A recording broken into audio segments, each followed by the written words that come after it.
National conference कभी मरी ही नहीं है, रिवाइवल की बात नहीं है। यूथ बड़ा अहम है, इन्हीं ने ही कल इस रियासत का बोझ अपने कंधों पे उठाया, इसलिए बहुत ज़रूरी था कि मैं इनसे बात करूं और इनसे कहूं कि ज़्यादा से ज़्यादा लोगों की तकलीफ़ों को देखिए, उनको उभारिए और यहाँ सेंट्रल ऑफिस में लाके हमारे पास लाए कि हम ये आगे चला सकें और लोगों की मुश्किलात को कम कर सकें।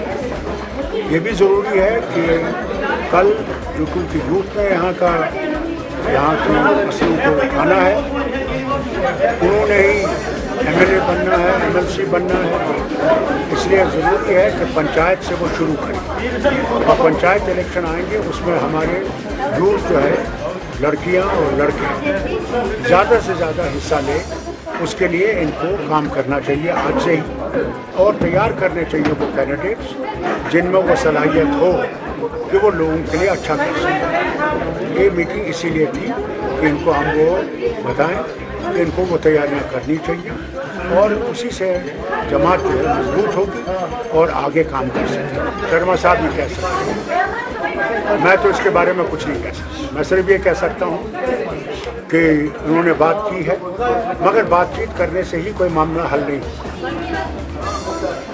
क्योंकि ये मसला दोनों मुल्कों के दरमियान है, पाकिस्तान और हिंदुस्तान के दरमियान। जब तक ये बातचीत न सिर्फ जम्मू कश्मीर के अवाम से ही सिर्फ हो, बल्कि हिंदुस्तान की हुकूमत को पाकिस्तान की हुकूमत से भी बातचीत करनी पड़ेगी, क्योंकि एक हिस्सा इस कश्मीर का उनके पास भी है। और बिल्कुल सही, अभी उनके मंत्री ने बयान दिया था जिसमें ये कहा था कि वो हिस्सा कश्मीर का हमारे पास है, जिसके बारे में उमर ने बहुत अच्छा कहा। अच्छा कि साहब ठीक है, तो मैं ये तो याद आ जाता है ये एक्सेशन के बारे में कहते हो कि वो हमारा है, मगर ये याद नहीं रखते हो कि जो महाराष्ट्र कश्मीर ने एक्सेशन किया था वो किसी इंस्ट्रूमेंट ऑफ एक्सेशन के तहत किया था। उस इंस्ट्रूमेंट ऑफ एक्सेशन को आप याद नहीं करते, उसको तुम भुला देते हो और ये कहते हो कि वो हिस्सा हमारा है। अगर वो हिस्सा हमारा है तो फिर एक्सेशन की बात करो ना, जो जिन मुद्दों पर एक्सेशन किया गया उनको क्यों तुम भूल जाते हो। और मैं इनसे साफ कहता हूँ, न सिर्फ हिंदुस्तान के अवाम से बल्कि दुनिया से ये कहता हूँ, वो हिस्सा जो पाकिस्तान के पास है वो पाकिस्तान का हिस्सा है और ये हिस्सा हिंदुस्तान का है। ये न बदलेगा, वो कर लें जितनी जंगें करना चाहेंगे, ये नहीं बदलने वाला है। और अगर यही हाल है तो फिर इन्हें बातचीत करनी पड़ेगी कि हम लोग अमन में रह सकें, दोनों हिस्से जो उनके पास है और ये हिस्सा।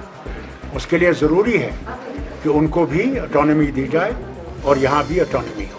फारूक अब्दुल्ला तो ये कहता है कि आज़ादी का सब मामला ही नहीं है, आज़ादी का मामला कुछ भी नहीं है। हम लोग लैंड लॉक हैं, एक तरफ से चीन है, एक तरफ से पाकिस्तान है, एक तरफ से हिंदुस्तान है, तीनों के पास एटम बम है, हमारे पास अल्लाह के सिवा कुछ भी नहीं है। तो फिर ये जो आज़ादी की बात करते हैं वो गलत बात करते हैं। हमें ये मानना चाहिए कि साहब अगर फैसला हुआ, मगर हिंदुस्तान ने हमारे साथ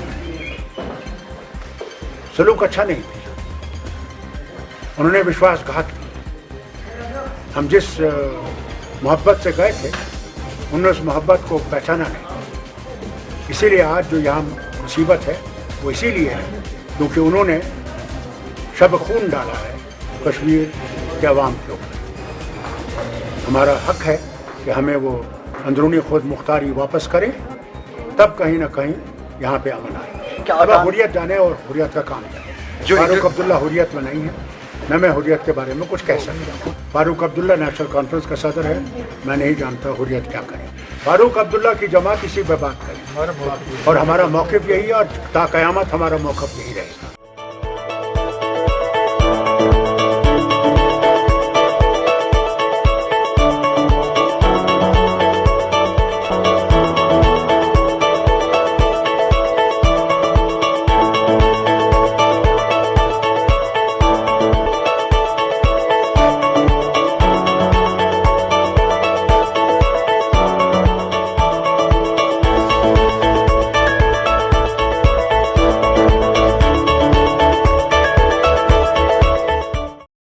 This news is brought to you by Hotel CS2, where quality rules.